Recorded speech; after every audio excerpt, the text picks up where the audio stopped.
And here we go. What's up, tribe? It's great to see everybody. Whew.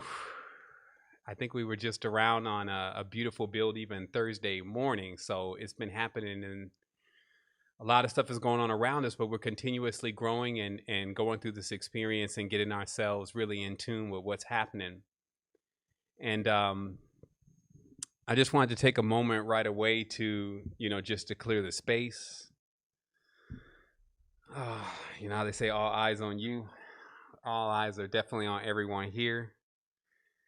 I got a few days to, breathe a little bit from giving a projection every single day, which is it's just something you have to be on point for. I can't write this stuff down, and so that means that when I come in every single day, it's like I'm pulling from a well, and while the well is unexhaustible, it is something that you want to let build up from time to time. So I got about 3 days to let it build, and if anyone was here on Thursday, I know we have an archive to get ready to put up, but our sister Neva came in with the Leela, which is the game of life pulled from the Droidish numerology.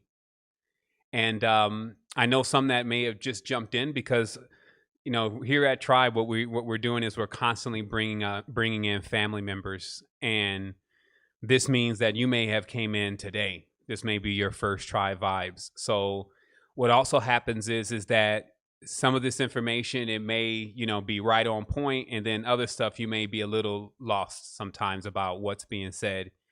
And this is why you have this massive archive that is still pretty concise with how it's labeled of the process that we've gone through to get to this level of awareness. You got 10 years of work for that, but just what we're doing in ambassador training, what we're talking about with Ennealogy, there's been a process that we've gone through, and you can easily go through those materials. Most of those materials, about 80 to 90% of those materials, are not on YouTube or in any other place. So this means that you're not going to go there and just find the same materials that you would find elsewhere. It's stuff specific to how we came into this level of awareness to this degree. And it does really take at times for you to have a collective build of awareness, real wisdom, in order to bring yourself to the conclusions of the matter, like what you're sure about, because that's really what the foundation is, right? It's like what you're sure about.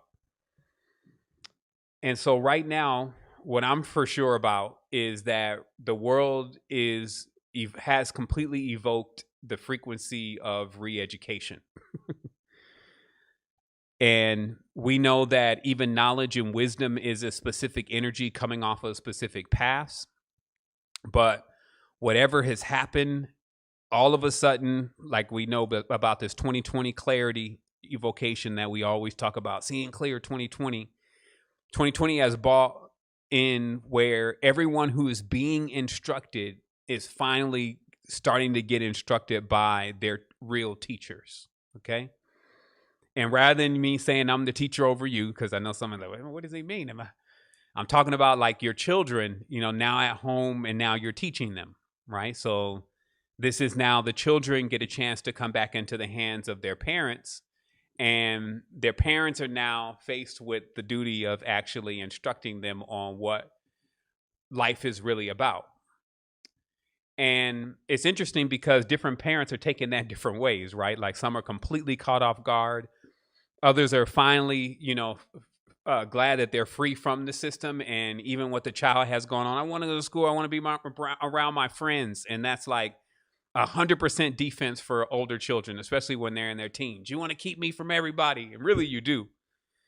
And then they're like, man, I can't go anywhere because it's now where they say I can't go anywhere. I'm going to sit at home, going to get this education. Everything's online. But of course, learning online is not, first of all, it's not fun. It doesn't have the same level of interaction, meaning learning school stuff online.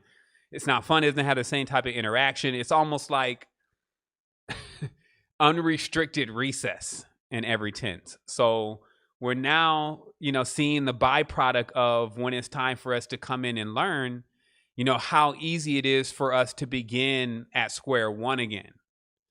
And this means that we're actually taking this this knowledge that we previously had, and we're tossing it out the window because it's like clear now that's not working. It's not serving us. It's not even true.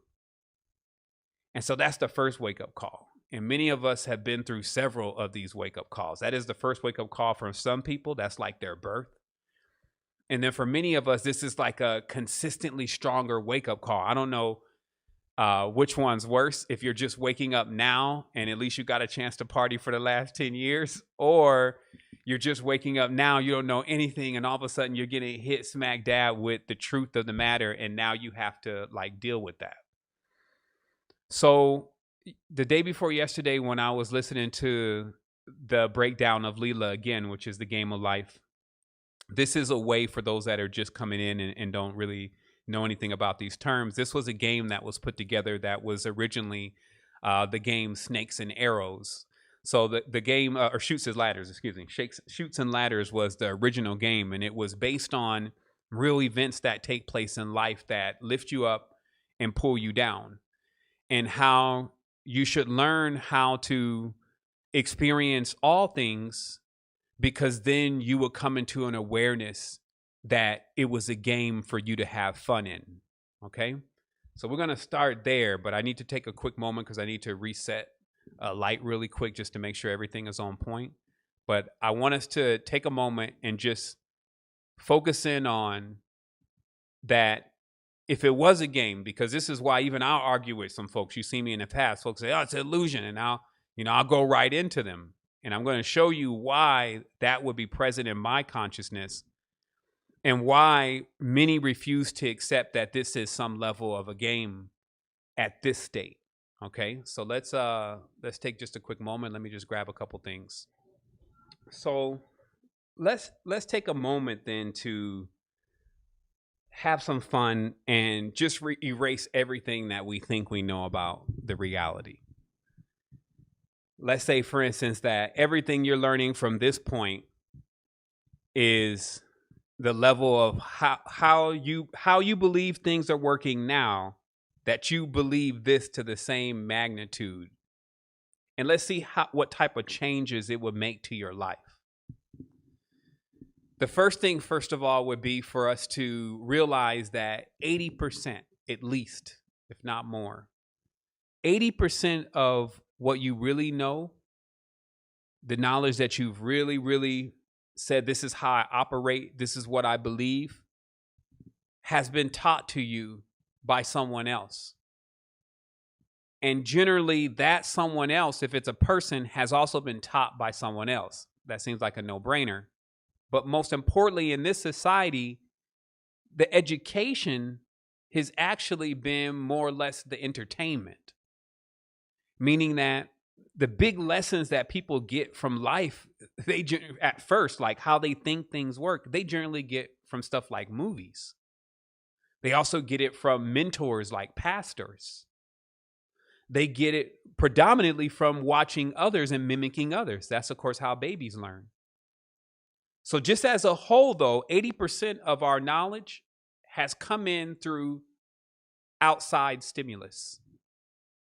So if at any point that the outside stimulus is being manipulated, then we're being manipulated. So I want to repeat that so it's very clear. If the person that taught you what you know was being manipulated, what they taught you would be the manipulation. Only if they were unadulterated, basically able to fully play the game, could they even be around to be an instructor for you. Because they like to be someone's instructor, like a teacher, you got to have fun with it. Right? Like if you see the greatest teachers, they're having a great time. They're passionate about it. I mean, it's an ode to life that if you're not passionate about something, it's best that you move on to whatever you're passionate about. That's a statement that's always made all the time. You should find something that you're passionate about. But we're gonna show in the depth today why you have to be connected to your passions and what you're actually really wanting to be here for, and not what everybody else wants you to be here for. So What if at first we were taught that death was joyful? Okay. This is the first rewiring of exactly how we're perceiving the reality. The reason why it needs to be rewired is because, of course, we've introduced quite a bit of things that are virtually useless to us in this reality, such as horror, right? Like crazy monsters and darkness and the concept of vampires, devils, all this kind of thing has been introduced into the consciousness. But it always gets into the frequencies of what we call fear. And then that frequency is then attached to death. So it's almost like horror is a program of death that this reality and how it's been conducted has been attempting to program in all of its citizens, that instead of this idea that death is actually joyous, that death is actually release, death is actually a birth again, open you up into something even greater, there creeps in a consciousness that death is actually something that you should fear and be afraid of. And the reason why this becomes so important is because generally, maybe 90-95% of the people that you talk to are not ready to die, do not want to die, and fear death. I'm going to show you how this exactly happens, step by step. Now, since we're in the mindset, because we've let go of the old program for a moment, that this is a game. Have you ever seen someone when they're playing a game and they take it too serious? I want you to think about that.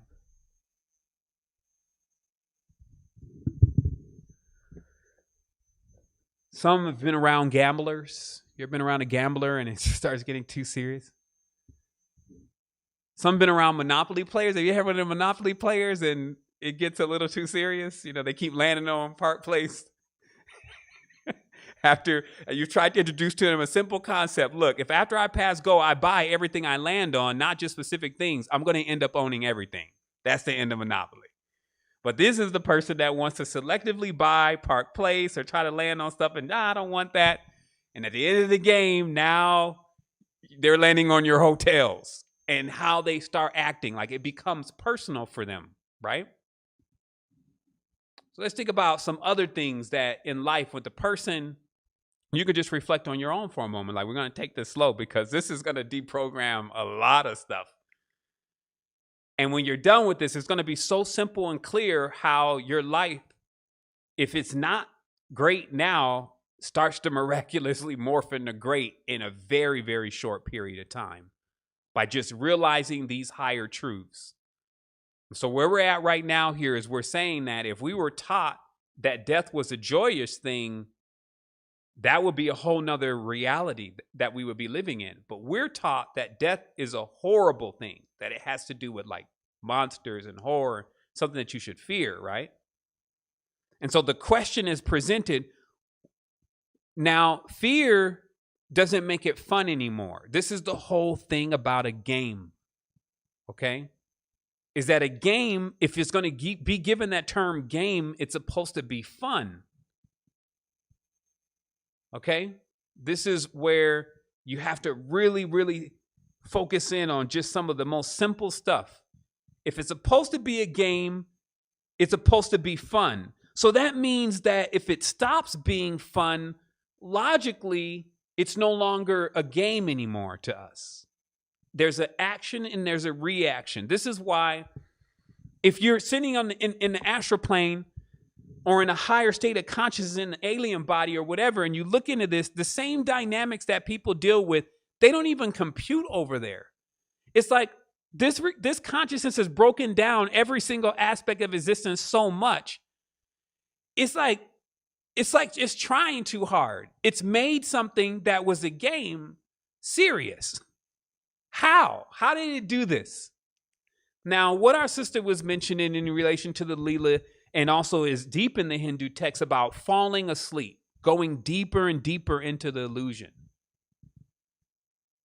And because we're at times upside down and backwards, we think that going deeper and deeper in illusion means you would feel less and less of yourself. What if I told you it was opposite?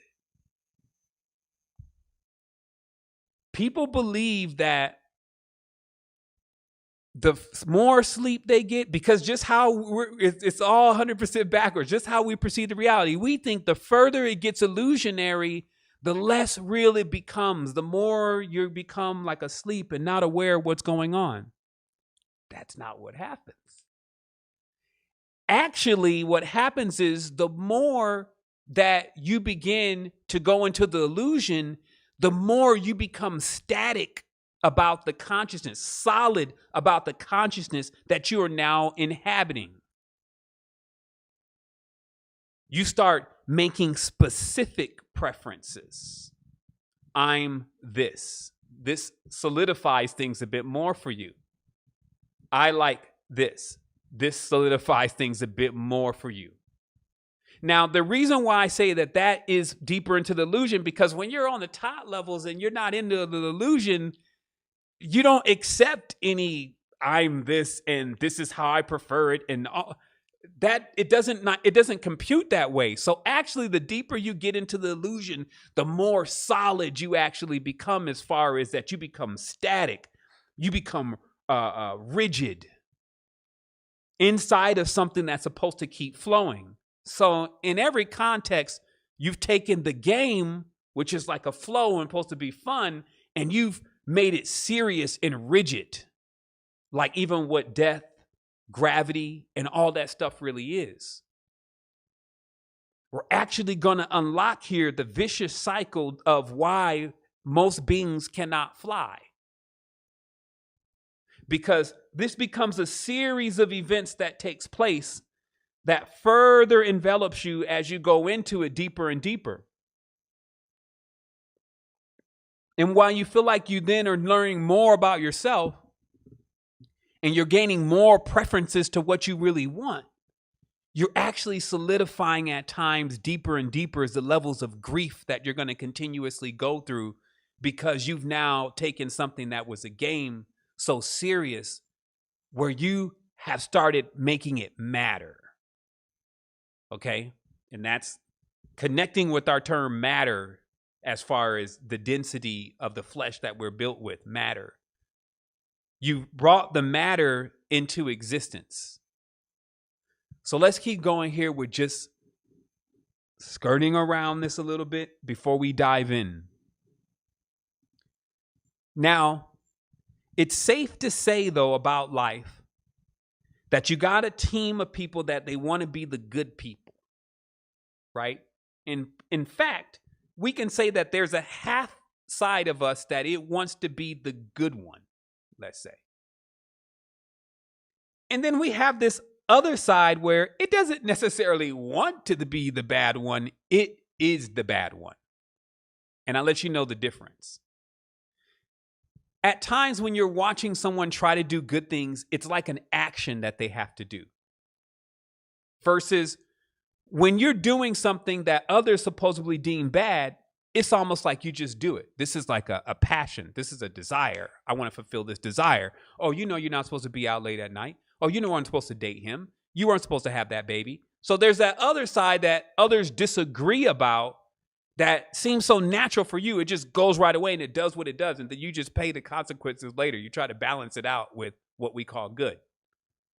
It's safe to say that in the game, that the two components, as what's being mentioned also in this game, the difference between the ladder and the snake, what takes you up and takes you down, is that the game consists of two pieces on the board.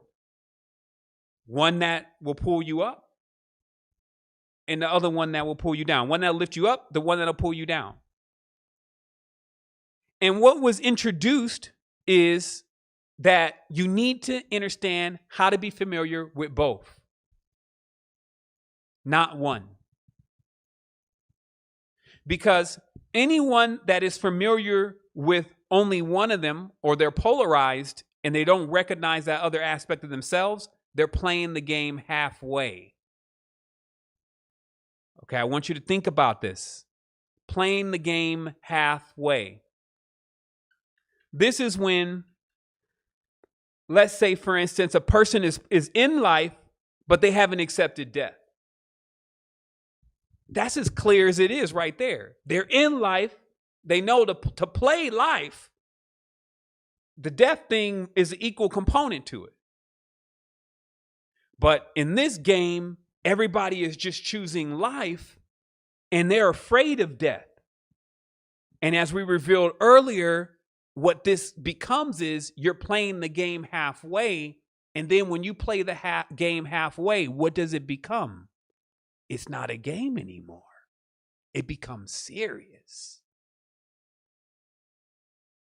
I want you to just walk this step by step in your own consciousness. It may seem so rudimentary, but this is the key to everything, because one key, one lock locks another thing and locks another thing and locks another thing. So you got to know how to place the key right in the right area so that it opens up everything.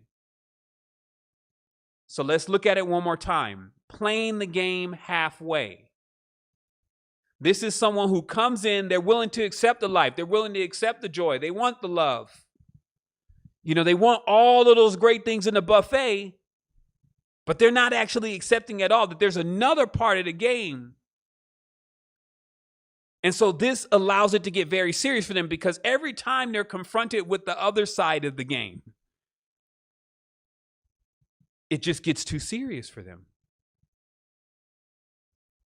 Like we talked about before, it becomes like looking at the person who is now thinking that this is serious and watching how they go from being this loving, great, encouraged, youthful being all the way into something static and rigid and upset and angry and sad. Now, the reason why I say that this is like a vicious cycle is because now it's being also perpetuated by other beings that are also in our DNA, i.e. family members, cousins, aunties, sisters, brothers, boyfriends, girlfriends, relationships. It's being perpetuated almost infinitely because they didn't have a mother or grandmother to sit down and teach it to them, and grandfather to teach it to them.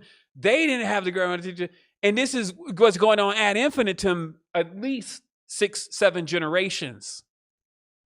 There's only few that have had that kind of tutelage since they were younger to go through the entire process of proper awareness of what the reality is. It's almost like none of them. Because even if your grandma was teaching you the church version of the Be the Great Angel one, you were still missing out on the other aspect of self that made you actually turn from all of that in the first place.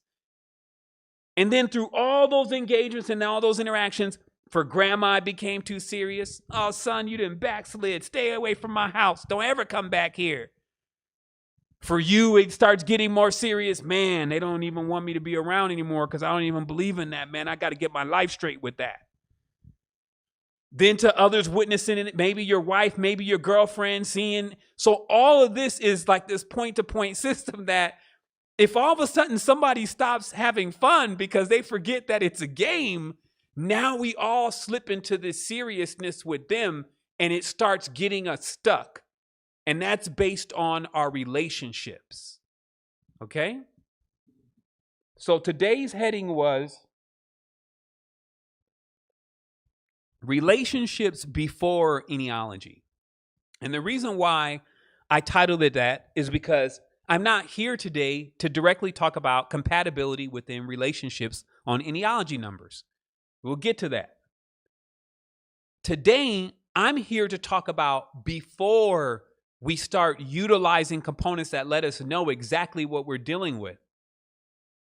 So that way we can have our power and make the decision if that is something that we want to go through, and if that's something that we want to accept, and that's something that actually is going to be a challenge that is going to make us better beings. And let me explain that in detail. Last time I checked, when you jump into a relationship, and let's now talk about like an intimate relationship, not even a surface level relationship. Let's talk about an intimate relationship. There's this initial moment, which we call the spark. And at this stage, there's so much light and so much energy and so much connection. Whatever is going on with the person and whoever they are and whatever densities they have, it doesn't even matter. because the light and the joy and the fun of the entire engagement is overshadowing all of that. Okay? However, as time ensues, there is a specific action. This is what you need to see. This is what you need to know. This is what you need to watch for. There's a specific action that actually takes place in a relationship that actually does begin to put the fire out. And few have actually been able to really pinpoint this and narrow this down because they refuse to actually see their own faults most of the time. Anybody psychologically analyzing this is still stuck within their own consciousness to fail to see one thing. Each person came into the relationship and once being in the relationship, decided there were certain things about the person that they wanted to change. Okay? And they never asked generally if the person wanted to change that. They actually went on their own mission to make sure that that person changed that because they didn't like it. Now, this produces a hell of a conundrum because, and I'm going to show you how you basically get your character swapped. The more you like the person, the higher the probability you're going to get your character swapped. Because what happens is that what makes you truly you? What you like to do or what other people like you to do? Now that seems like a no-brainer. But yet, if there's a passion that has been developed there and you want to maintain that passion, that joy, that love, you're willing to bend a little bit for the person and what they may want as a preference. It's not a big deal. And sometimes we start to lose track even because a lot of it happens subconsciously. Like I can tell when I do something that someone doesn't like, even if they don't say it, they move a certain way, right? And then subconsciously, like I said, the body language is the deepest language. Subconsciously, now I don't touch that area anymore. But if that was natural for me to do that, now I've moved away something natural and I become unnatural, not myself. Now imagine relationships that ensue for years and years as this tug of war is taking place of what I want to mold you into, and then back the other way, what they want to mold you into. Now, why does all this happen? This all happens because this being is actually inside of the game, but they're only playing half of the game now. And now it's so serious for them, every single move in the game hurts. This is why the consciousness will continuously feed a person bad news. Oh, you're getting old. I don't think they love you. You need to go and buy that dress. I think you need to just free yourself from the situation, make him jealous. I think, and there's this consistent kind of like a distorted kind of field that is coming up. And this is because it stopped becoming fun. It's gradually stopped becoming fun. The light in itself is starting to become dim. And this is happening because notice now, who are you dealing with? Each person. This is how both people get swapped. In a relationship where two people are trying to change the other person into what they want them to be, come back in a year, who are you really dealing with? Are you dealing with either one of these people as they truly are? Probably not. And on top of that, they seem to be locked into this infinite feedback loop where they're now pretending and confirming the falsehood that each one is actually accepting, further solidifying the scenario of things not being fun anymore, which actually subconsciously then makes the game real, which then starts putting one into the grievous grave like, oh, them again kind of mindset, which basically clips the wings of a being that, other than that, would be flying all the time because when you're doing something that you want to do, if you haven't got too far away from that, see, because that's what you're retrieving now. When we say get your uniqueness, you're retrieving yourself. You're getting back close enough to yourself to be able to accept that this is what you like to do. And whoever doesn't like to do it just can say goodbye to the reality with you, because it's so imperative, because this has a lot to do with crossing over into the next stage of things. It's so imperative that you go through this labor with flying colors. You're no longer willing to play the game with somebody who is now thinking it's too serious, because, you know, when you start playing the game with somebody and they think it's too serious, they pull a gun out. And I'm saying this metaphorically, metaphysically. They start acting in a way where they're willing to harm something. Harm even comes into existence, because now they're in the realm of fear. They're in the realm of the jealousies.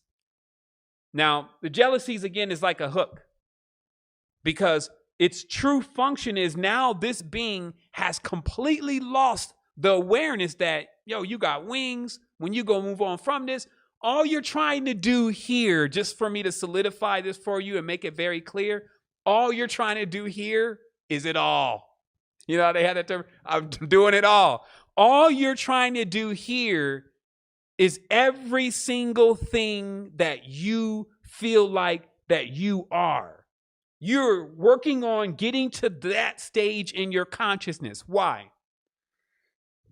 The same thing that happens with death happens with life. It's a birth, right? So many times people can see births and even exits from the planet, and they see them as joyous. There's numerous stories of people who have had these near-death experiences, and then it's all beautiful. It's only until the Jesus stories sometimes come in, and then now I was in hell, and they load in this dogmatic program. But generally, there's a high percentage of beings that when they're leaving, if they happen to make it back, or even when you're watching them leave, they go into like this huge relaxation and ease, like everything is going to be straight. But that's not in every case. There's these other cases where it seems like the person is going, kicking and screaming. It even talks about this in some of the Midrash, which is basically these old Jewish texts from these Jewish mystic rabbis who, you know, sitting there chanting every single word in the Tetragrammaton to see what it does. And they had come into this awareness that when the soul passes from the body, it either can go gently where it just slides right out, or it's like the person is almost attached where their nails are. You know, they try to drill in as much as possible, and they kind of like are holding into the body, and it almost like makes the angel rip the person from the body. Okay. So if we bring that back into 2020 in the metaphysical terms, what's being said is that when you don't do what you want to do here, and you're not enlivened and impassioned by your existence because you're trying to please someone else, what happens here is you never fulfill what you came here to do. That's why this whole mission thing and everybody wanting to know their mission in life has become such a big thing since early in life. What am I here to do? Because we're intelligent enough to connect our experience here with being fulfilled once we do what we came here to do. But this awareness actually distills into something totally different on the higher levels. It actually distills into, at the moment of your promotion, we could call it that. At the moment of your promotion, you're now like looking into the existence. Okay? Some even say it even looks like a screen. And maybe because they watch too much TV, but you're looking into your existence. You're seeing all the moments and you're seeing everything that took place, right? And you're not just seeing this, you're feeling it. It's like an ultra real dream. Now, if you go through that experience and you at least gain at some point in your life, mainly now, if you have not, that you realize that it was all about you doing everything that made you happy.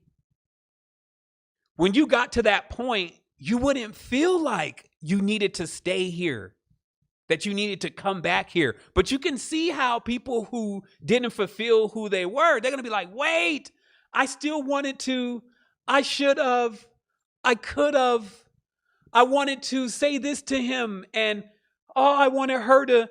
Now, this is like you're about to catch a roller coaster, but you're looking the opposite direction. You're going to catch whiplash. This is where now you're breach. You're supposed to be ready to head into the next realm, but you've turned yourself around like you want to go back the other way. And this then is what creates, well, shoot, I can't say factually for everyone what it creates. I know some beings find their way back in some way, shape, form, fashion. I know some beings get caught in between because half of their consciousness is there and half of it is still here. That's what some of the rites are about, is like how to release a person's ka from like around the clothes and the house and all that stuff where they're at, because in the other stages, the amount of soul you have is like your riches. So if your riches are still here because most of your consciousness is still residing here, you're still like reflecting over into this space, you're kind of poor there. And this doesn't let you live the existence that you really want to exist, because the same thing that you did here becomes only a reflection of what you do there. So this is the time,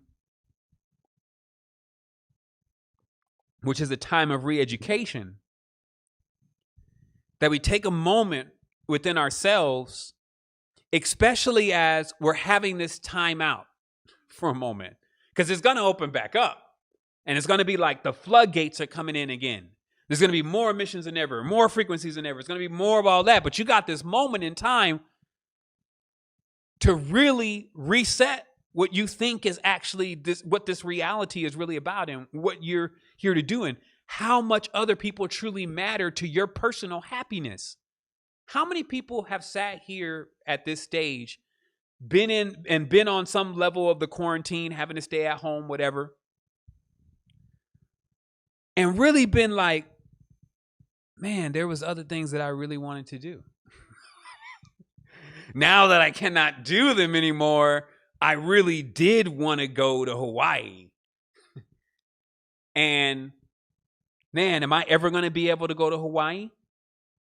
This energy on the higher levels is the same one to where you're in this level of awareness that, again, if you keep letting others stop you from what it is that you want to do, which is what you came to do, then you don't leave here in the same way that the beings that become whole leave. And I'm going to explain that.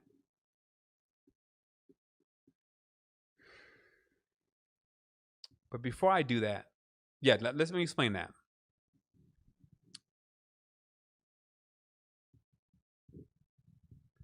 So, what's at the end of this existence? What could be at the end of this particular cycle that we're actually in right now, and we're going to go to the next? Can we find anything that's already going to give us that knowledge?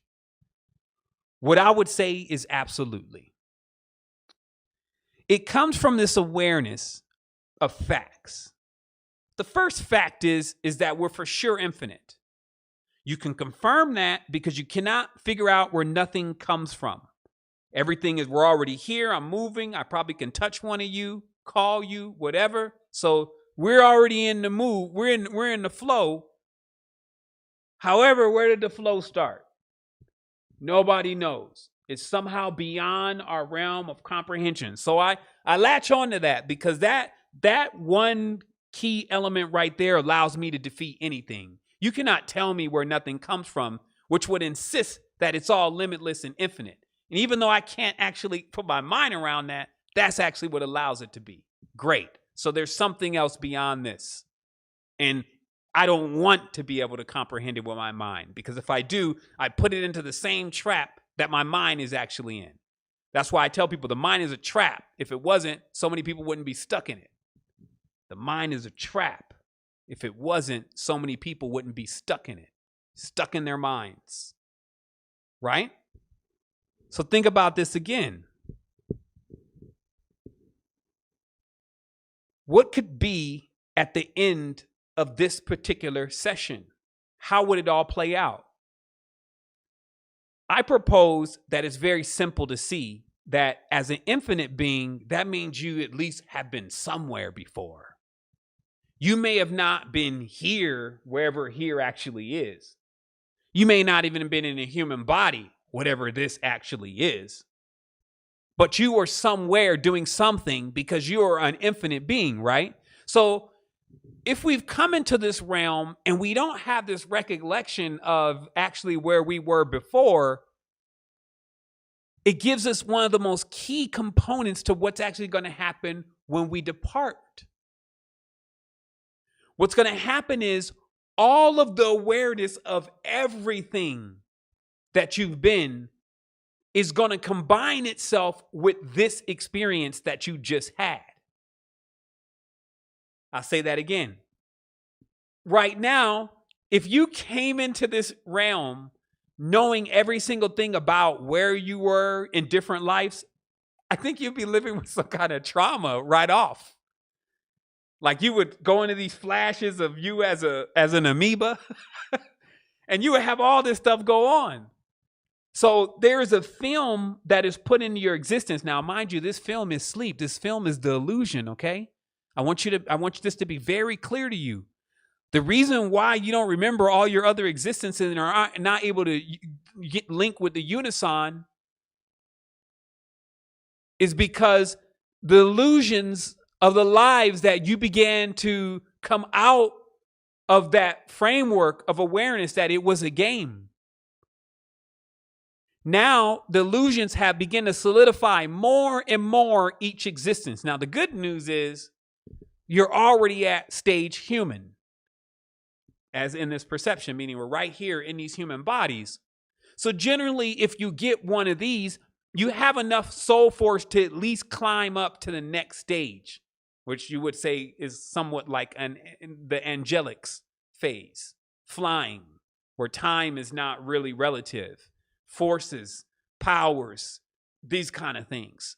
This next stage up, right? Which is not the highest stage. There's no such thing. But the next stage up reaches a certain level of hypersentience. One more grade up. What could it really be? Our geometry even shows us what it's going to be. So in the geometry, the awareness means that your experience here loads into all of your experiences. Now, this is what becomes interesting because you don't just have a database of only all of your experiences. All is self. So your database is full of every experience. But what happens if a person's only used to working with half of the experiences? What happens if when the consciousness comes into the awareness of all that it exists with as, the ego, let's say, takes hold again and says, but this is where I want to be because that's what's good. And that's what's it's going to slam itself back into another density of illusions. So what we're doing now is we're truly awakening ourselves by cracking a code that is rather difficult to crack. It says already, all the time, it's flipping itself on its head. I can't say enough about how many of the ancient esoteric principles are literally taught backwards. We're thinking to go into illusion means you get more sleepier, you become you become less and less conscious of who you truly are. And that's true. But somehow we process that like it's going to be like a sleep. When really what's happening is how it would feel to us because we're in it is like an awakening, but it would be a false awakening. We would appear awake, real, ourselves. But that's because we made this choice that we preferred this versus left it open in our superfluous awareness that we are everything. Now that we're also in this, it's a point-to-point system. It becomes very similar to a prison because each being is then confirming for the next being why exactly the game is real when it's not. And then what this would do is it would create what they call samsara. Because you would get a concentration of beings, which is what we have now, where most of the planet believes that death, again, is a time of sorrow. Most of the planet believes that it only sits on one half of this throne. And then most of the planet also acts on others and wants them to do exactly what they want them to do. And this is why these realms become so chaotic. It's because, see, in the realm of the grandness, you could be whatever you want. Nobody's trying to control who you are. Like, I'm sitting there witnessing the whole thing, and I'm enjoy how many spectrums of light you're flipping through. I'm not trying to tell you you should just be blue, or you should choose one of the polarities. But again, we walk into our relationships with these exact actions, and then we're wondering why the fire gets put out. So in the future, what we're capable of doing now is when we look at a path, if we're going to spend that type of time with someone and we say, so what kind of path is this? And if it says, okay, this is a number 2. And then you go through these traits of a number 2 in your mind. And let's say even if your number says, this is a person that is a challenge for you. They call them enemy numbers, but it really is the challenge numbers. This means that this person is not going to get along with everything that you want to do. They're not really like you. In fact, they're a little bit opposite. So this could prove a challenge. What you're going to do is you're going to look at how this person is opposite. So let's say, for instance, if you like to be on time and this person likes to be late, okay, because they're just super relaxed, they're super catty, and you're always astute, and they're like you're focused all the time, and you're right on time, if not a little bit early, right? So let's say, for instance, if one person is looking at it, if I'm looking at the 9, I'm going to say maybe something like this. Well, you know what? I do need to take it easy a little bit. This whole being on time all the time and being what everybody wants me to be, I'm just so tired of that. I need an element that is going to give me the lesson of how to take it easy a little bit. So when you look at a 9's profile, then you say, you know what? This will work for me. Versus if you are like that, that's how you love to be.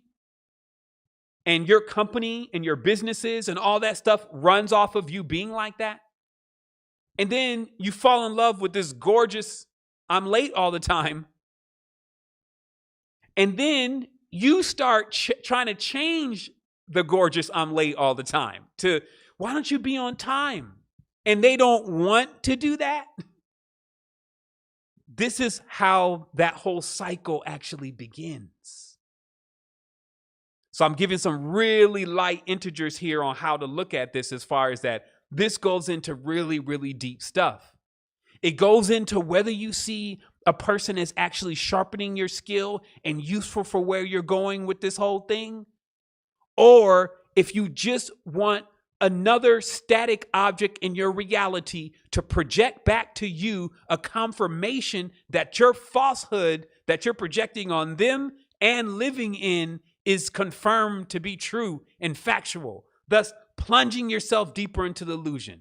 You're literally sacrificing yourself and everybody else around you for something that you think is about everybody else. I'm just trying to make them happy. I'm just trying to make them a better person. What if they don't want to be this better person that you've described? Now you're going to make them do this. So then, if they have to live with you for the next 30 years of you making them do this, guess what happens when they die? They're going to wish they weren't even with you. They're going to wish that they come back again in a life where they don't have overwatch over them, telling them what they should be being and doing. And they'll have the honor and the courage to find someone that will accept them the way that they are and even see it as an improvement. And then they will go through living every single moment of their lives passionate. And that's the only way you're going to get a Notebook story. Since after all, most of this stuff comes off of TV about how it's supposed to be and how it's supposed to end. And all of that is off. These are simple principles here about operating a UFO. You're sitting on heavy equipment, beautiful stuff. Of course, somebody would want it. Literally like this. Everything here is organic, or maybe it isn't. If I take a being and I can shape mold that being into whatever I want it to be, it's almost like it becomes like a servant. Then this being, through their voice, through their energy, through their aura, starts projecting their entire field around my reality. And now, no different than a couch, no different than a piece of equipment, that person has become in that being's reality. It's just become another prop to prop up their illusionary ass existence. So again, if love was ever present, which it's generally not, love is very specific. That's why it's funny. I used to always have this question. It's like, what's the difference between how you love? Because I demarked the difference in two different kind of loves. The way that I love my mother versus the way that I would love like my girlfriend or my wife or like some girl that I was seeing. This was years and years ago. I was like, there's like two different kind of loves. So which one of these loves is the one we're talking about when we say I love you? And so the definition of love is totally skewed. Because what love is exhibited by the mother to the child, when the mother, who, if she knows really how to love, it doesn't really matter. That child can shit all over the floor, excuse my language. And then it's, oh, look at him. He boo-booed all over the place. Come here, look at you. And this is love, okay? That's why the stuff from the other descriptions that people are claiming they're doing for each other, that's not necessarily love. That actually is the sign of cloning, like how you can tell a clone. A clone only is joyous and happy when you've done something for them, because they have logged a memory in their mind. This one's useful to my projection. This one's useful to giving me the awareness of and making me feel like I want to feel. Now, again, we have to rewind here. I want to rewind because I don't want you to get lost. All this comes about when someone says, I really don't like that they get out of the bed in the morning and they don't make it to bed. It could seem so simple. It could be so simple, but trust me, this is just the beginning. It could be that small thing. If he just cuts the beard, if she just straightens her hair, or if she just stops going to her friends, if she just lets that friend go. Now, these are the other keys that I'm showing you here. Like, this is ripple effects way beyond the limits. You mess with small shit, you start messing up everything. I don't want you to be around them no more. Now, let me show you a simple example. Somebody tells you in a relationship, they don't want you to be around this friend you used to have anymore. I just think you need to choose. It's either going to be me or it's going to be them. Now, this is treacherous. If you even have to play this game with a person, you need to dip, because once this thing starts, when you yin, you yang. So it's almost like, have you ever noticed? And this is like what's going on in the background of relationships, that if you get one, that means they're old one.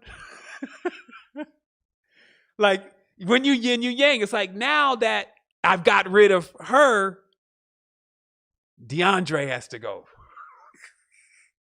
And if DeAndre don't go, this is going to be Clash of the Titans, because after all, we're equal. You love me, I love you. And if LaShondra is going, DeAndre is going, and then there's the reasons head beyond. And now both of them are gone. Okay, so now let's say both of them are gone. Now your existence is forever changed. It's not just that there was situations that were going to occur with you and that person, places that you were going to go, things they were going to tell you, all these things that were going to change different courses in your life. You've not only veered off in that direction, but you've also veered off with who you truly are. Because if you're supposed to be around this person because you feel like you still enjoy being around this person and somebody's telling you to stop, then they're interrupting They're interrupting existence. And how long it takes for a train to come back around in a big ass cosmos could literally be 2,000-3,000 years again before this person takes me to the white rabbit, meaning that some of the meanings of some people that are actually inside of your life are really like placeholders to drop you off at specific locations at certain times so you catch the next leg of the journey. And when that person is not there because somebody decided that they wanted to project into your existence, they want to grab your wheel. Let me show you where to take your car. And now you have them driving your car where they want it to go. And then you find out that's not even where you want to be. Okay? And the head crack is you got two people generally participating in this same behavior, driving themselves to a journey that they don't want to go on, headed to a place that they don't want to be. And neither one of them are actually stopping it because they're now you can see why they would really call it sleep. Because although you're wide awake in the whole thing, you're so real, anything the person says is going to trigger argument. You're right on the tip of the illusionary reality, and somehow you're just way more alert and way more present. This is how I like it. I love this. I don't like her. I like this person to do my nails. I'm telling you rudimentary stuff. We can laugh a little bit about it here, but let me tell you that this thing, it wormed in a long time ago. And now it's got every single component of existence hostage, including the fake reality of death. And now it's got us sitting in this matrix, pretty much, of our own consciousness, trapped in our own mind construct that was actually downloaded to us by some folks who clearly don't know how to run their lives. And then everybody who practiced those same properties, only 1 to 2% of them, 1 to 2% of them made it through in a condition of what we would call happy. So this means that we have some reworking to do in our time right now with self in relation to our relationships. All relationships consist of this. This is a mode that you just shift into with everything that you get involved in, and it gives you supreme control over self. Nothing will ever breach your borders. The moment that somebody comes introducing something they want to change, it's like, I'm good, honey. I don't got nothing to change, man. If you don't, I can't help you. Maybe you can catch the code of the matrix some other life or something. Be willing to move out of the session because, see, that's actually the only thing that's going to wake that being up. Because they'd be like, man, I ain't never had a situation like that before. Somebody told me no. They didn't want to conform because, see, remember, the strongest ones that are the deepest in the illusion are actually the ones that are influencing everyone the most. Do you see how that could happen? Okay, think about it. Like the ones that actually, they're so deep into this, they actually really believe this stuff, they'll kill for this stuff. They're willing to go out there and do anything that they can to actually solidify their little role in the whole thing. And then they're so bossy. Like every time you talk to them, it's like they've lost complete touch with reality. They're only into reviewing themselves from everybody else's eyes. But yet everybody else that's looking at them, that's the person telling them what to do. That's a feedback system. It's like an infinite loop. And what we're talking about today is how to get out of this infinite loop of death as being something that is anything other than another fun journey. Because truthfully, what's going to happen is, if everything goes the way that it should, and I trust that it will, is that once you eject from this pod, the first level of awareness is as of everything. Okay, so this is like, you're going to boss up like on one of the highest level drugs right away. That's really what it's going to be. It's going to be like you took all the opiates at one time. And now, that's why, again, the journey sometimes becomes instrumental. The breathing becomes instrumental because it prepares you for death, because it prepares you to how to really smooth into something, to how, there's training that when wild stuff is happening, you're the most calm person. And you'll notice that anybody who has that kind of training, they also are not going to let you tell them what to do. They're the ones generally in control. The people who don't freak out, the ones who are not taking it to like, oh, I'm going to die. Those are the ones that are really surviving. It's all coming from this same trait of being able to know your space that you're in, know if something is to be invited into your space. If it doesn't like something that you're doing that you want to do, that is the end. We'll meet again. Au revoir. Because you'll hold space in your consciousness. That way you don't start getting fake. Because the fake thing is like the venom on Spider-Man. Once you start doing it, you start falling into sleep. And so you kind of forget. And you keep doing it with more and more stuff.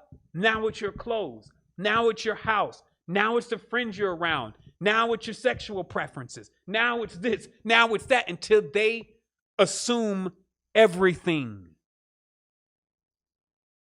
This is something that, remember, now both beings are vacant. So what is there is like a program operating, trying to assume control of everything.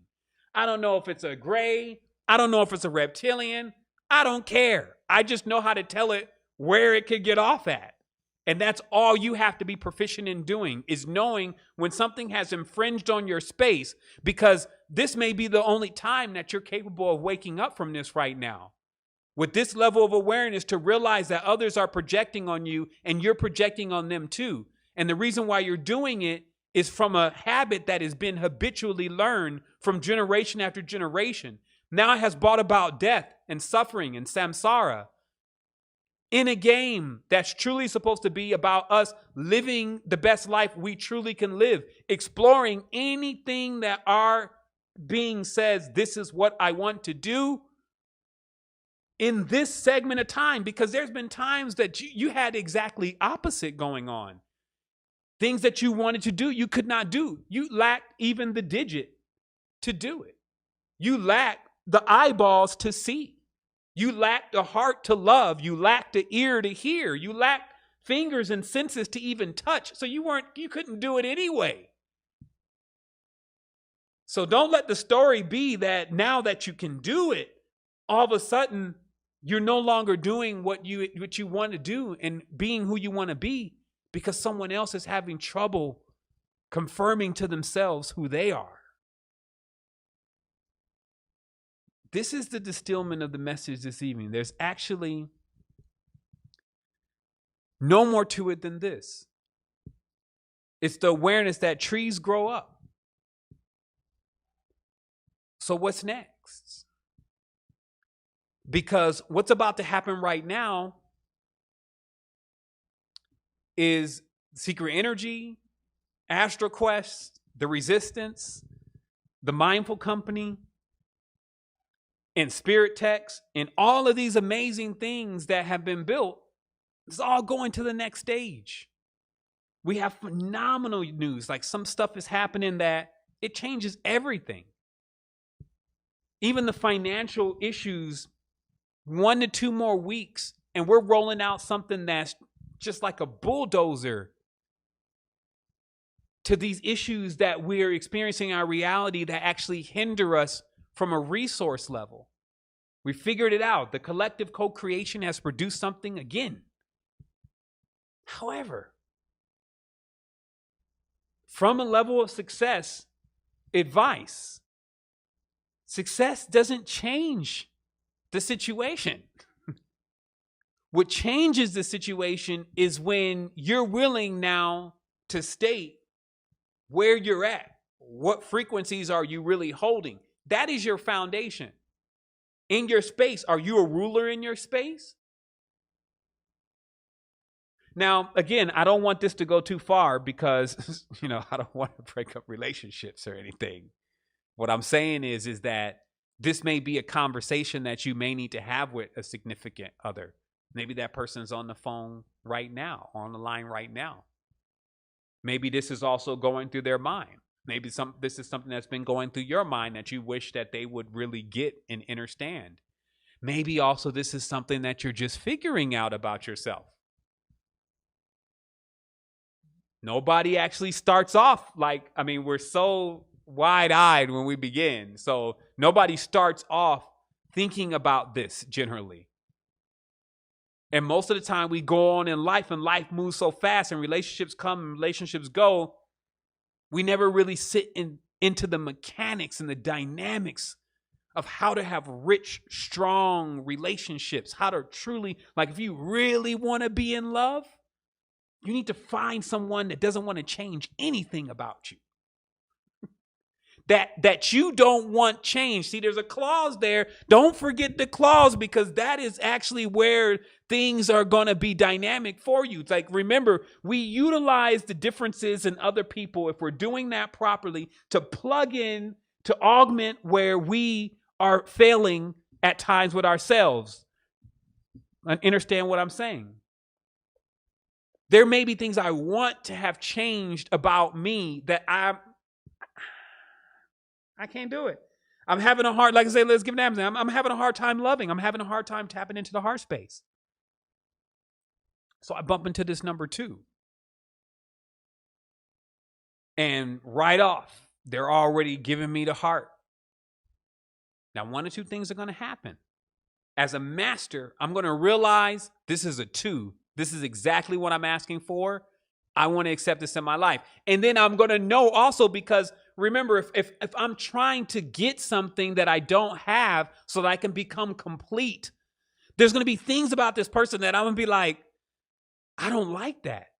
But if I'm willing to accept that that's something that I wanted to change about myself, is I wanted to become a giver. I wanted to become someone who was connected to my heart. I can easily make the calculation and say, well, the reason why they're like that, though, is how the reason why that they're like that is because it is the way that they are. And if I want to inherit some of that, maybe I'll figure out how to like that, or how to do some of the things that they do. Okay? And this is the best tutelage and best instruction, because generally these kind of people, let's say in this scenario, don't mind showering others with love that don't have it. See how it augments them? They don't want to go to another 2 that's also like trying to shower with love, and they don't feel their place then. It's like, man, where's my place in all of this? They connect really well from a friendship level, but not from a relationship. Let's build each other level. The yin needs to meet the yang at times. And it's like, I want to find somebody to actually give to. I don't want to go to somebody who's already giving. And this is where, again, you got to practice wisdom with all of this, because when you find yourself into an improper formula, this means that who you're with needs the same thing from you that you need from them.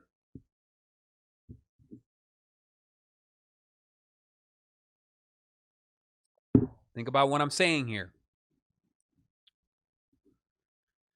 The person needs the same thing from you that you need from them. So where's it going to come from? How fast are you going to run out of it? If somebody needs love and another person needs love, where's the love going to come from? You need somebody who is wanting to give love, and then another person who's wanting to receive love. Okay, now we got a match. So I want you to understand that when they say challenges, it doesn't mean that this is what you're avoiding. If we avoid challenges, then we never grow. But it is saying, what do I really want as I select my challenges in the game. The whole game I control. So I'm selecting the challenge that I want next, like any good video game.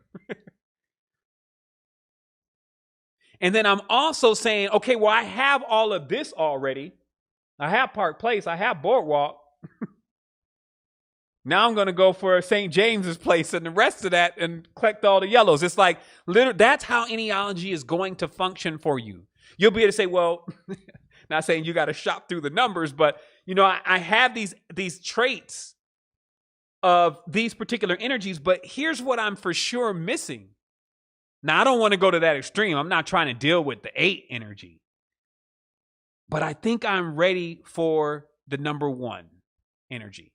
So you're really looking at the energy. This is why Ennealogy, it gives you a brief index on what you're getting involved in, because if you don't have something like this, then you're left spending sheer time to try to discover everything about a person. And I'm not saying that that's not going to work, but I'm saying that things are going to happen really early on that are way out of line to be doing with a person that you're still determining whether or not they augment and they fit with you very well. Because after all, if this is supposed to be something that has any kind of longevity to it, this is the extra investigation that you're doing to determine what that longevity is going to look like. And then once you start controlling your reality so strongly, meaning that you're actually not attracting anything into your space that you don't want, you're going to see the benefits of not accepting anything in your space that is going to throw that off. So that means when someone comes around and say, well, I think that, if we're going to stay into this, then you need to move to Chicago with me. And if you're like, well, I guess this would be the end of us, it'll be the easy for you, because see, the thing is that we're not making decisions and then we're letting fate and time do it for us. Like I talked about years ago about how to move faster than all of the beings that deal out destinies and fates and repercussions and all that kind of stuff, how to move faster than all that. Because all that stuff, really what it is that all those beings that are dealing with that right now, they're not doing anything most of the time for themselves. They're all lost thinking about other stuff, everything that we're mentioning right now. And then when the check and balance system come through, just as sure as the sun rises in the morning, the checker is going to come through. As the check and balance system come through, now they get laid to waste because they've done no work. And they need a lot of rebuking and recorrecting and changing and bad situations and lessons and all this stuff to happen to them so they can get back into alignment. Or you could be proactive about your own existence. I got this. Take it off autopilot. I got this. And then start coasting yourself through the relationships and the currents of life, right? That's why everything that is really vital to your movement always has ship on the back of it. Partnerships, relationships, stewardships, mentorships. It's always got ships on the back because it's taking you somewhere. But for you to get there on the helm and actually grab the wheel, it takes you being able to command. And now, if you want to go command others, now you see what happens? You go commanding others. You're going to fall so deep into the illusion. The first command you need to have is yourself. You need to actually set out those rules for yourself. Like, look, we're not getting in any more relationships where people don't like what we're doing. That's over. And now I'm actually choosing the relationships that I really want to be in right now, the balanced way. I'm not hard up for anything. I'm actually the one in control here. Everything is going to happen, anything that I want. Because now I've also figured out, as we know, that inside is everything. I feel comfortable in this being. Now, remember, this is a graduated process. Feeling comfortable inside of yourself and feeling bossed up when you make a decision, like it's just like a situation where this person is normally used to getting what they want, as I said, and now they come at you with it. And you're like, nah, I'm good. Because if you feel that it's going to lead you into the wrong direction. But then the reaffirmation that comes right behind that is not only just that feeling like, yeah, I finally said no to something that has become such a pivotal point for me of losing myself. It's not only that, though. That was just the repercussion. What happens is that there's this power that starts actually occurring in your reality. It moves in a bit more into your reality. It's really you. It's you, the ultimate gamer, the one who knows the yin and yang, the one who can slide through all the characters, and the one who definitely knows what it wants to do. Like, that's why when you look at children, they know what they want to do until they start getting confused with all the extra stuff. I want you to do this. You should be like this. I want you to play football. I want you to sing. So they start getting confused with all this other stuff that somebody else is projecting onto them. Now, here's the thing about all this, though, because now we're also someone in this struggle with our children. We even want the children, this could be even people you're mentoring, we want the children to actually do it the way we did it. So they can inherit the things or the positions that we are in right now. But what if none of that stuff really exists? At least anymore. What if there's new positions becoming available? What if the most important thing for this child is actually not to succumb to somebody else's judgments or somebody else's desires of what they want them to do? How is that going to come in? That's going to come into direct conflict with your disciplinary system. So this is why it's huge wake-up call for all of us, parents, mothers, sisters, brothers, lovers, aunties, uncles, women. I don't care what you got as a title. It's a thing for everybody now to come through. Everybody's going to get re-educated. So you're going to have some, they're going to be clinging on to it for their dear lives, their fake clone personality. And the more they hold on to it, the more painful it's going to get. And then you're going to have others that catch on to this. They're going to actually realize what all this knowledge means because it starts clicking after a while. Like today was just another key to open up a gate, to make it start clicking so you can see the cause and effect, because this is not just one action. This is a series of steps and a series of way of thinking that leads to a lifestyle of disappointment.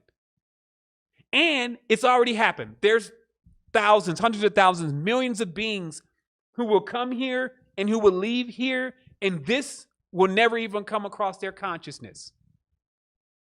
I can always say in that extent, it wasn't supposed to yet. That will be the reason why they're trying to get back into this. They'll be feeling like that there's something that they didn't do, and there'll be some other experience, some other journey, some other road that they need to travel in all of this. But if you feel like that you want to really move on from this and go into something even greater, which there is most surely, you need to also feel like while you're here, you're ready to live through your desires and your passions. Because if you're doing something, I'll give an example. I'm going to give another very, very concise example, because some of this stuff can be misconstrued. Some may want to go into deviance and think I'm talking about that. So I got to make it very, very clear for you. The other day, Jeanette asked me, well, actually, I think it was yesterday, but she asked me about the regeneration salve, the secret energy regeneration salve, right? And the regeneration products, right? And it's because the gentleman that is responsible for that formula, who's given us the brand and the license for this product, has cured himself from cancer 3 times, right? And the other day he sent a picture. Now this guy's like supposed to be like almost 70 years old. And he does really look like he's 30. And he has supposedly like he's had cancer. So this becomes unfathomable on how he's even looking like this and what is in this stuff. So, of course, he says that this is all he does. He puts this on his body, and it's the best thing. He's also a chemist, right? So, of course, we use it for everything. Like anytime there's a problem, we put it on there, the problem goes away. So Jeanette asked me, she says, well, Warren, his name is Warren. Warren wants to talk to us. I really, really want us to put more time and attention into this product. Why don't we do that? And I said, I'm not going to be able to do it. Because I have so many things going on right now. I can't say that I feel passionately enough about this product to actually push it past some of the issues that are with it. One of the issues mainly is that we get it at a certain price and we turn it back around with a smaller percentage of profits. And that doesn't make it as attractive as something like I'm working on, like Hydrolux, Wealthy Bot, and all these and many other things. So it's not. And then also, and remember, I'm giving an example here. I like the product But as far as the impact that is going to make for where I feel like what the tribe really needs right now, beyond what I've already mentioned about the health stuff, I'm not there with it. But I said, but what happens though is if somebody had already been cured from the product with the product, like Warren was, that's why he's pushing it. It's not only his formula, but he's also cured himself from cancer from it. So you can see how passionate he would be about pushing this product. And that's what it's going to take for him to do, not only do that, but also for him to be happy while he's doing it. Now, I'm giving you a very rudimentary example here of showing how, one, even though this is a great product, and even though it does all these amazing things, I still have to be able to say, I can't put my time into it because I recognize that it's not my passion. I'm not the one that has the specific story. Yeah, it fixes when I tear a muscle, when I'm doing a workout and all those kind of things, but that is not as at the magnitude for me, like curing my cancer, to where I could be so passionate about this product that now I want to do every single thing that I can to make sure that it gets in everybody else's hands. Do you get where I'm coming from?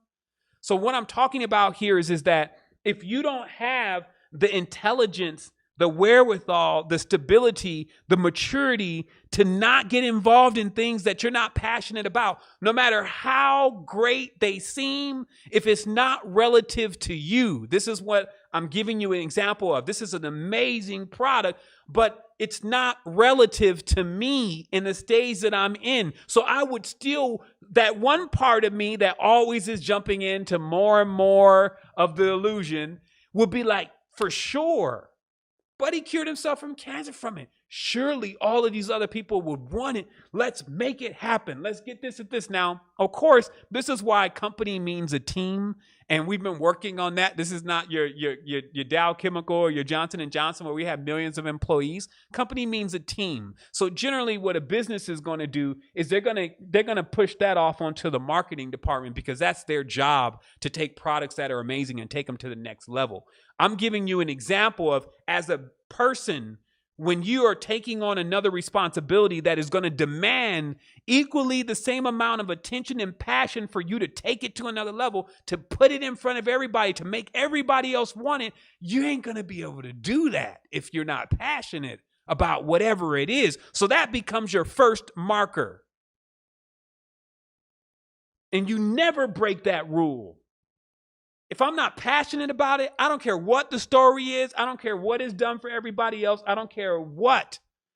I'm not going to be involved, because if I get even one, not to mention too many things in my time frames, in my energetic circles, because time is energy, energy is space. If I get anything into my environment too much that I don't want to do, that I'm not passionate about, I'm going to burn out. And my burnout is going to be me actually getting more static in the reality. I'm going to start feeling tired. I'm going to start feeling like I should give up. I'm going to start feeling like I wasted my time. I'm going to start taking the game too serious. And I'm going to move myself out of the fun zone, right? And I'm going to put myself into the horror death zone. And then others who have also made that choice. Remember, people are making this choice. 90% of the people right now need an ambulance on the astral plane. And they've made the choice. So if I'm awake enough and I'm saying, well, first of all, if I want to take on everybody else's responsibility like they were listening to me, check this out. You may take the responsibility, which is false, in your own consciousness about what everybody else's condition is, as if you are the one that is supposed to go and tell everybody to do something that they may not want to do anyway. I want you to think about this. A lot of times, like all this whole thing in the YouTube, even some of my stuff, everything, I'm like, man, we got to get to the next stage, because all this stuff at times is like somebody sitting there saying what they want you to do that you don't really want to do.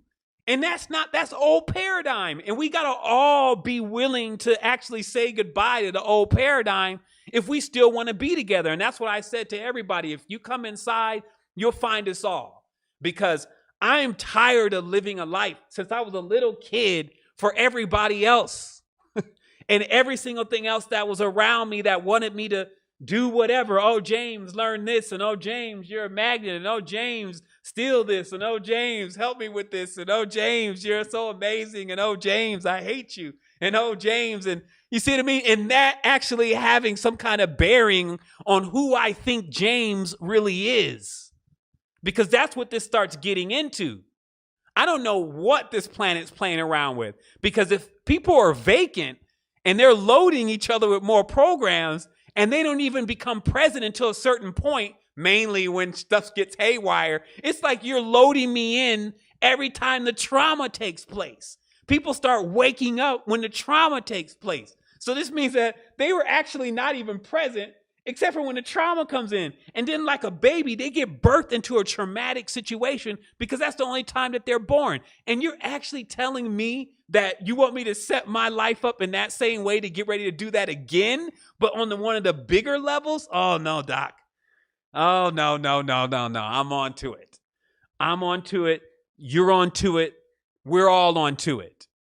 It's not about us telling each other what we should be doing unless that's something that we want to do. And that's also what this is. There's a small little $79 premium for a whole month of just getting another perspective about some of the decisions that you may or may not make. You have to have the wherewithal, the fortitude, and the stability, because I'm not going to, I've been 10 years, so I can't even sit down and talk about nothing that it don't get me right to the point. Like every time I come in, it's not me and everybody else. It's me and me. I'm looking at yesterday's guy and be like, I got something for you. That last message you delivered, yeah, it was good. It was nice. I like the way you put all that together, but I got something else. And it's even more simpler than that. And it's going to deal directly in your life and what you're experiencing right now. This is what I want you to share with everyone. It doesn't become anymore, this is what they should hear. Because for all of us, when we catch that fortitude and that stability within each other, of knowing that you're actually getting what you want, you know what you want. You know how, aren't you attracted to somebody who knows what they want? You ever been around somebody who knows what they want? You ever been around somebody who doesn't know what they want? That's a trip, because it's like they ask you to confirm everything. Should we take out the trash? Should we lay on this side of the bed? Should we go to the job? Should we stay up at night? Should I go to school? Or should I stay home? Should I drive my car? Do you want to drive my car? Do you want to put on your seatbelt? Now, what is that a product of? Now, again, I don't want anybody to feel like, even if you're hearing this from somebody around you, even if you're doing this, I'm just waking us up, because we're very advanced beings. But what does that sound like? Where in a model can we find that kind of behavior? That is clone vacancy, basically. That means that the real being is actually completely hijacked. They're kind of like altered. They've been dealing with in so many times in their life where somebody else is projecting onto them what they want to be. They never got an opportunity to be themselves. So thus, at any moment where they have to make a decision about where they want to go, they don't know where to go, because they're used to actually being open in that channel and actually having someone tell them where to go.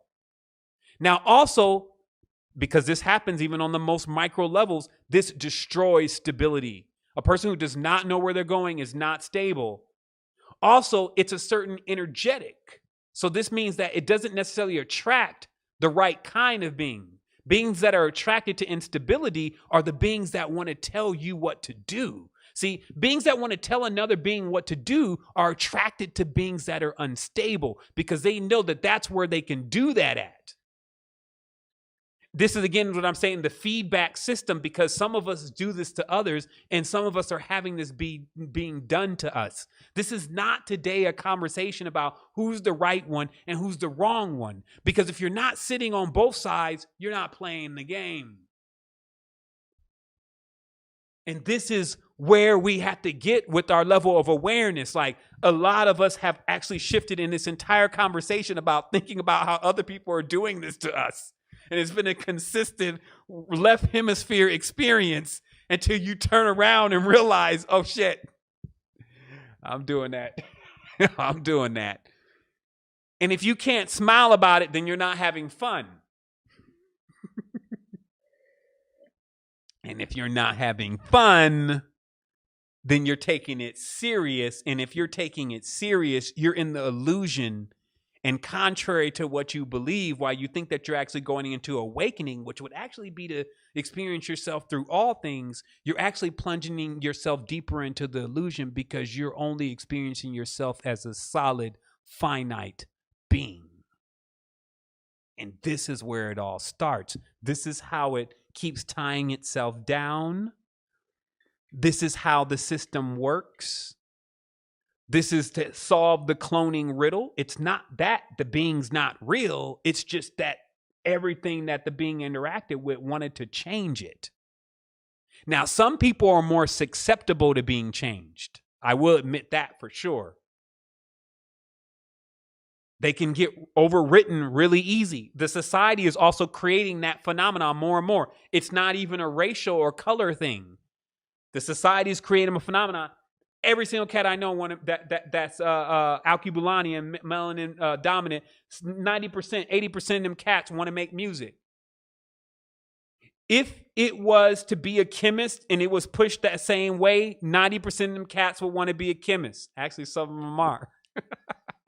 Just the wrong kind of chemist. But either way, as I said earlier, what if we were taught that death was joyful? So we have to realize exactly, no matter what the programming is, and I thought about, this is in the annuals of my mind of potential things to do in spaces where there's no more time to do such things. But it was this experiment that I wanted to conduct. There's no conclusions to this. And it was that we would take this newborn baby, right? And every time we come in the room, we would be on strings. And we would like fly in the room and get the baby the bottle and then fly out of the room. With the baby not knowing really that we can't really fly. You just think we can because you see us flying. To see if one day the baby could fly. Because what I've learned here is that the power of moving this realm is so precise. The power that it takes to attract anything that you could ever dream of is so exact. And it simply hinges on whether or not you know how to guide yourself into a relationship. Because everything is a relationship. And all of our relationships should be intimate. The interesting thing is when we have these lesser relationships, if you may, what does that even mean? How can we even be engaged with a person if we don't know who they are?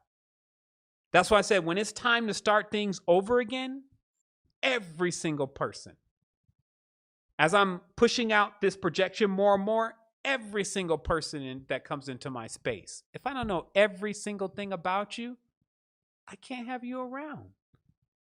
I'm that interested about you. There's no reason for me to have people around that I don't know about. That means that I'm not utilizing the beings that I am with. You get where I'm coming from? Like if I'm overloaded on human beings and I got 30 people around me that I don't even know, I'm eating too much. I'm getting into too many engagements. I need to back this down to 5 really strong relationships, because 5 really strong relationships is worth 5,000 likes and friends. As far as that level of connection that you're going to need. especially when we're strengthening each other and not tearing each other down. And that's really what this is all about today, is that you can have relationships, but you need to choose these relationships that are going to empower you. And the relationships that are constantly rebuking you and telling you things that you really don't want to hear, those are not the empowering relationships. The ones that want you to do something that you feel an urge, they don't want you to do something that you feel an urge to go and do. That's your indicator right there. You can't even go, I don't care what it is. You can't go in on yourself and be like, yeah, they're right, because it's not that. It's the action. Remember, in the game, all actions are valid. It's the unwillingness to fulfill the action. What does this mean? Generally, and this is pretty much the track record for humanity, once you explore something, once you experience something, you're ready to move on. It's only when you can't do it that you get stuck. And we talked about earlier about getting stuck and what all that means. So it's only when someone starts telling you that you cannot do something that you want to do you start getting stuck. And this is why it's so imperative to watch yourself, to use the tools that have been given to you to explain more about the relationships that you're really in. This will be fun because you'll be able to see what you see in a person truly and what's going on in a person. And then you'll be able to make these decisions and say, you know what? I like that in my life because I do have a tendency to be unorganized. And I do need that organization. I'm wise enough to know right now I need that organization in my life. Or on the flip side, I'm over that kind of level of my life. That whole organized and have it there and 2 and 10 and every single morning and that whole rigid, that's not where I'm at right now. So I don't need that in my space. That's how you're able to navigate your life. So I wanted to open this up, just in these last few moments. We will, since it's a 2-hour, we adjourn in about 15 minutes. So this gives some time for any projections or reflections, any I'm not sure what kind of questions would actually follow up on something like this, but if you had some kind of question about this, then you could ask. And it's just really a time for us to really settle into self, because remember this, when you see all these things happening around you, you could just distill it into to specific things. Like, what is all this about? All this is about education. Right now, you just had almost a at least $2 to $3 trillion field just open up overnight. And that's education. Life was in a meeting today with the school board and all of them, and they're talking about they've lost now $91 million in 1 month. This is just one university or whatever in a short period of time. And that it's threatening, if not ended, intelligentsia. And that's the name they used. I was like, damn, that's the original name for the Illuminati. But anyway. But it's threatening intelligentsia beyond repair. This means that no longer will the schooling institutions actually be the same ever again. So I just like to look at the energy. Clarity, new education. Education by the beings that are really supposed to be educating. Teaching things the things that we really should be learning about, that's really going to make us the most vast beings. Like, we can't teach knowledge that's just going to make you a bagger. Like knowledge to make you a policeman, knowledge to make you a lawyer, a psychologist, sports therapy, sports therapy.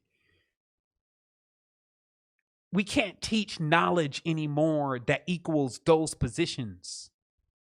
That's why that realm is obsolete. It teaches to fulfill positions such as executive chairman, board director of JCPenney, and all that's gone. So now this education that's coming through is about you becoming unhindered. because nobody is going to be able to tell you now what you expand into. That's why all the fields are open up. The moment you come into yourself completely, if you haven't done so already, the moment you slap yourself, as Neva was saying, just ask yourself, am I really awake? Am I really present? Is that really me? That's a technique. You can, am I really awake? Am I really present? Is this really me? And you would think, of course, if you're saying that to yourself, that of course I'm awake, I'm present, and of course it's really me. This is stupid for me to be asking myself that question, but it triggers something. Because some of them say, well, no, you're not really you. I mean, you're part you, but then there's that you're like 40% this other person because this is what they want you to be. Now you see why you may have some kind of unhappiness going on. Also, last but not least, before I open this up, I wanted to let everybody know, make sure you're taking your vitamins. I'm going to recommend a brand here because it's always so difficult to take your vitamins. At least for me. Like, I'm kind of one of those, I kind of got like this thing. I don't know. It's like a Superman complex. So I don't be wanting to take any kind of supplements or anything like that. And, I just try to run on the natural body. And then I'll run into, especially with these crazy diets, some type of deficiencies that only reflect mentally. And I won't even know I'm in it. So I just wanted to make sure today that, we got an opportunity to check base on where our stability is, because this is one of the most empowering times ever. And if you don't feel up to the challenge, like I remember one of our brothers the other day, he was talking and, you could just tell he was just like, he was spent. And it's like, we have to be able to realize when that's happening on an energetic level, because we don't have the right mineral set, right? And again, the reason why I mention this is because a lot of not only because of the food deficiencies that we're dealing with right now, but also when you're misdiagnosing yourself or misdiagnosing the situation. Like sometimes you can be sitting in this depressed mood and you could think that this has something to do with your spiritual stance. And you can also be needing to make a decision and just not even have it in you to make it. Like, how many of us have been in situations literally where we're like, I need to get out of this, but you just won't leave. That is chemical at times. It's almost like at least a 75% chemical, 25% mental. So all I want you to do is remember that plants and everything else, including even how proteins are built, need minerals. We did a little simple experiment. We had some soil that was bought from the store. So, it's got the wood chunks. It's got all this stuff in it. So it's got the mineral set. We put some plants in there and the plants started growing, right? But it seemed like within a short period of time that the plants had depleted the minerals in the soil, which is not something you can visually see in the soil, but something that you can tell with just kind of how the plants are growing. It's like, are they strong enough? So we mixed some She Legit with water and sprayed it on the plants. Within 3 days, like, these plants are like Little Shop of Horror plants now. It's like, okay, I think we need to do something with this one. I don't even think it's going to grow a tomato. It's just growing like infinite leaves. But anyway, this brand, and we don't sell it, is Mary Ruth Organics.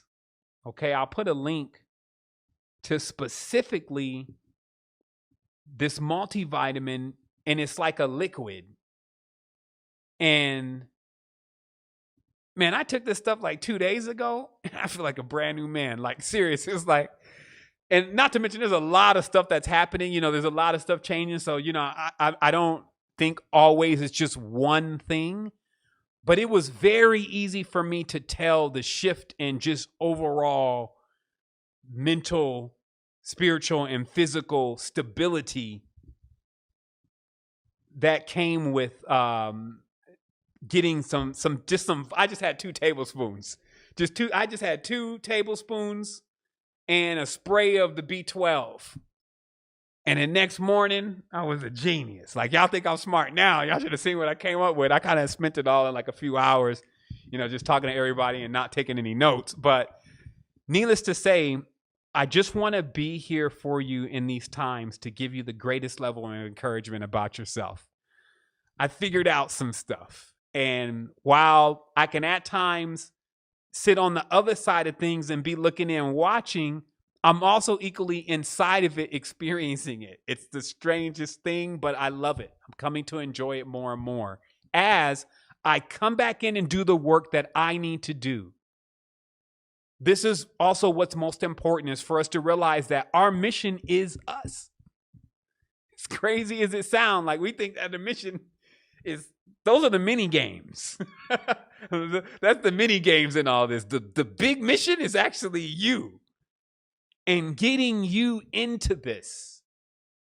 You're outside of the body right now, literally, like you're outside of the consciousness, altered into another state. And the mission here is to get you into yourself. Because once you get into yourself, it's like, the movie where they get into like the big thing, like they be controlling something and it's got all these powers and abilities. And that's really what's happening. But you cannot move in if you have someone else telling you where you should be. You cannot move into yourself if you have someone else telling you where you should be. I can't drill into this enough.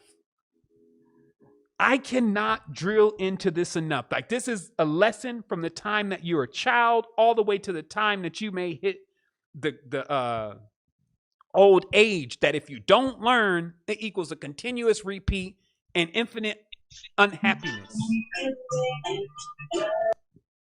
So, and they already happy. How are they listening to the show? They just sat there, okay. Anyway, that's what it is. So it's just that. It's us being completely aware of these dynamics and how they work, for us to realize that, hey, if this starts getting too serious, you need to check out. Like, anybody who is losing their mind in the game, taking it too serious at this stage, this because they're immature. Just like I said before, what really authenticates this reality supposedly is death. But if the worst thing that can happen is death, and we're infinite, where does that make every single thing else stand? It doesn't give it really any weight. So if it doesn't have any weight, that means it's actually going to make you light, as we talked about. It's going to make you fly. You're not going to be in the jealousy, the envy, the samsaras, and all of those lower dense frequencies. When we describe lower dense frequencies, we act like we don't have enough intelligence at times to understand what really exists there. What exists is all of the things that make us tied in an uncomfortable way, right? Jealousy is a super thing that gets you tied in an uncomfortable way. Jealousy cannot be a high vibration. Where does it come from? Wanting to control someone else, tell them what they want, what you want them to do, who they should really be with. What does it ultimately do to you? Make you sad when they finally go and do what they wanted to do anyway? And if they never do, who are you dealing with? Somebody that is sad and depressed and wants to argue with you all the time. Then what is that going to create? You're going to be stuck into an infinite loop with that being, and time is going to transpire because it does. And you will never had seen your life. And then what's going to occur? You're going to not want to actually leave. You're going to want to come back and give it another shot again because there were so many amazing things that you could have done. And what would be the alternative? Actually getting that all done right now, living in the highest level of your passions in existence because you have the senses to do that. And then what would occur? You would then be done with the entire thing. Like, okay. Like somebody tickling you to death. I've had enough fun, serious. Okay. So what's next? And then it's like, oh yeah, for sure we got a bigger upgrade for you because we're about to give you all of your memories. Really? All right, hold on for that. Let me strap myself down a little bit. You'll give me all of my memories back? Yeah, man, every single part. And the other thing is that, remember, all your memories are not necessarily your memories. It's actually you as everything. It's like, man, that's an upgrade, ain't it? Absolutely. It's a unison. So we'll boat you on a unison. You stop trying to tell everybody what to do. You start looking at your own relationships and start realizing if that's where you want to explore the path today, and that's through the energy that you want to explore it through. Also, when you're projecting that out, that's exactly what people get. See, when you're projecting out that falsehood and who you are not, they get that. And then they start operating like you like that. And that's not even really you. And you don't like yourself. So this could get very confusing in that falsehood and illusion. So we're going to come over here. We're going to keep it real. You're going to do what you want to do so you can get tired of it.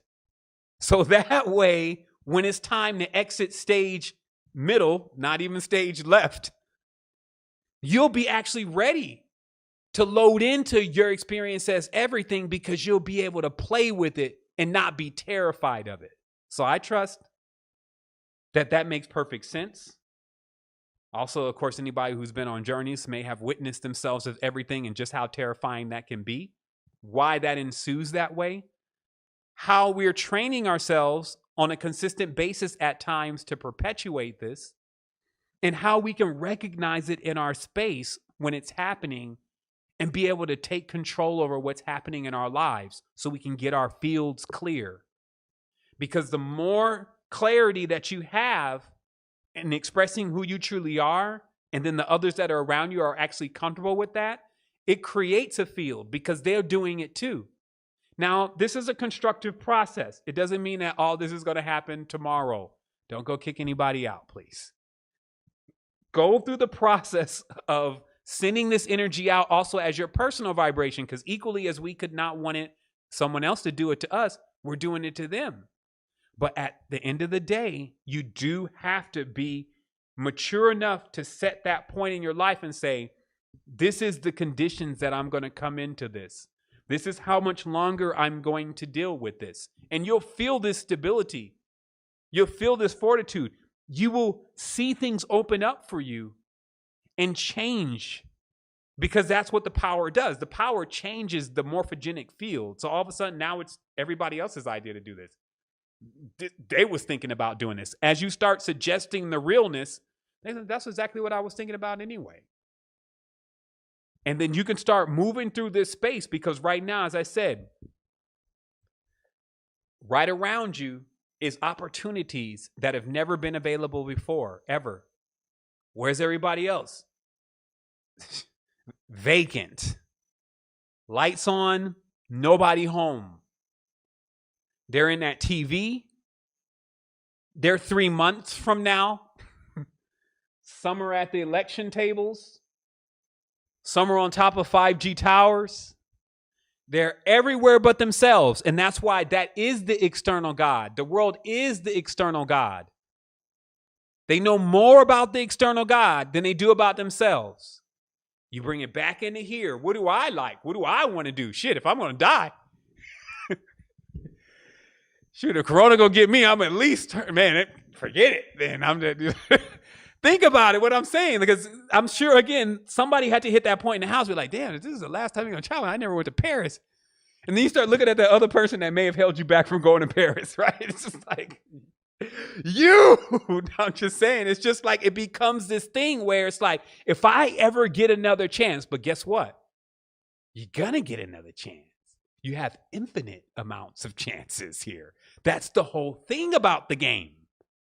You know how any game is like, you know, you got the up, down, down, left, right, BA, select, start. That's the contra code for infinite lives, right? So you got the infinite life thing going on, right? And so it's about projecting into that field now. It's about actually getting you prepared for that experience now, getting you aware of the jobs, if you may, or we call it funning. It's not work. It's not war anymore. Getting you aware of that new thing that is going to happen. Because why? Why would that happen? Because you just spent part of your existence. We're counting years. I've had 30 years go by in 1 year. So I can't count. I count like experiences. I just had so many experiences over the last 15 years since I got into this thing that were just all over the place and all types of stuff. I for sure know what I want right now. And that's also that confidence that you have to have in yourself, that you've been in here long enough. Like there's even some 16-year-olds in here right now. They know what they want. So if you have something or someone around you trying to convince you that that's not what you want, that is where the level up is. At least you found it. See, as a troubleshooter, sometimes, man, we'll tear it all apart and, man, still never find it. It's frustrating. Like I used to have to troubleshoot as a job in my life. And so I would actually go home thinking about this device or something that we couldn't get working. And I would take this thing apart in my mind. And by the time, morning time, I have 5 things to try. I'd be out of the bed early, in the car, at the job, with the equipment and trying those things because, that I was trying to fix that.